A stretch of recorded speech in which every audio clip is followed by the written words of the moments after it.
Harmsen offers land surveying, civil engineering, and land use planning services. People might call us if they want to put a fence on their boundary. They might call us if they need some mapping to do some new construction, anywhere from a residence all the way up to a school or a fire station. We also delineate critical areas such as streams and wetlands so that the regulatory buffers can be applied and people know where they can and cannot develop their properties. My name's Amy. My name's Erynn. We work at Harmsen. This is our mobile office that we get to drive around to our job sites. We're going to take you on a wetland tour. Here at the Northwest Stream Center at McCollum Park in Everett. We are out here today at McCollum Park, and we have a sinking suspicion that there's a wetland behind us. And so we're going to take some time now and investigate the plants, soils, and hydrology and see if our suspicions are correct. And so one of the things that gives us a suspicion here are some of these plants. This is a wetland plant. We've got a stink currant. We've got some horsetails. We've got some lady ferns out here. These, and we've got lily of the valley, and these are all plants that like it wet. So when we choose a place to do our sample, it's not a random sample.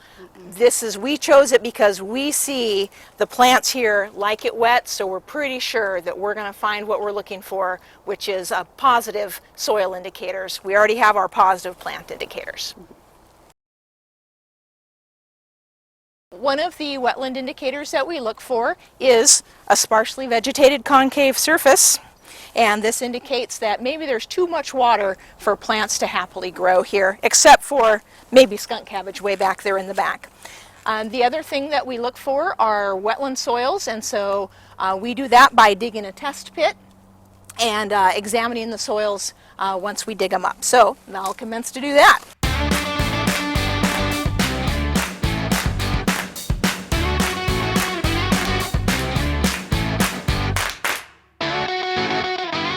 So there's our soil sample. We're looking for moisture in the soil, which obviously we have. It's glistening and wet. And then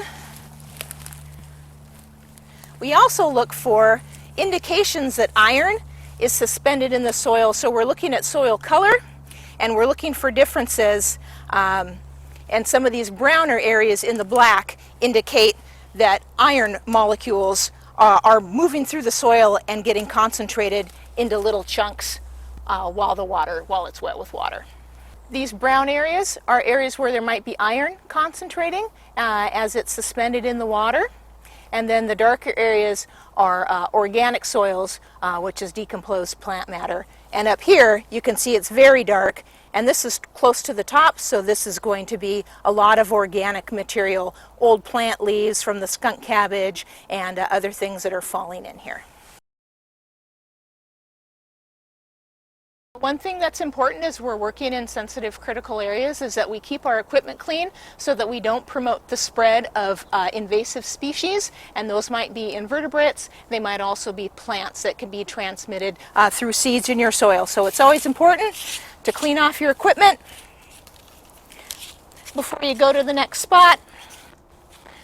And once you leave a site, it's important to disinfect your equipment with a bleach water solution, and that includes your boots and your shovels and any other thing that might be touching any of the soil or waters that you were interacting with. Hi, I'm Erynn Sullivan. I work in land surveying and critical areas delineation. I've been doing this for a little more than 10 years. And I get to work outside a lot, and I love it. Hi, I'm Amy, and I'm an associate wetland specialist with Harmsen. I've worked with Erynn for just under a year, and we get to play outside in the woods all day. My background is from Washington State University, and I have a degree in environmental science. I have I have an associate's degree in land surveying, and I have a bachelor's degree in environmental science from Huxley College, Western Washington University.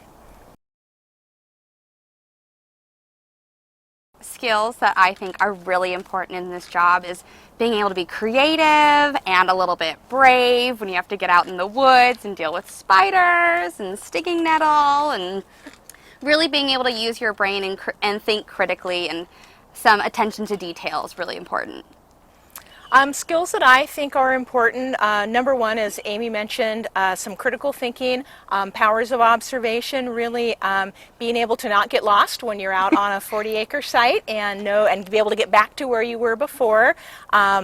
Understanding maps, knowing plants, and just kind of understanding some ecology and what happens in our landscape and how water affects our landscape.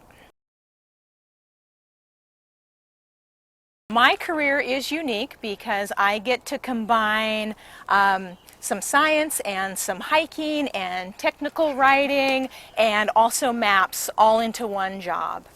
Yeah, exactly. Being able to play outside while also getting to stay inside on the rainy days sometimes, and getting to write those big papers is honestly so fun.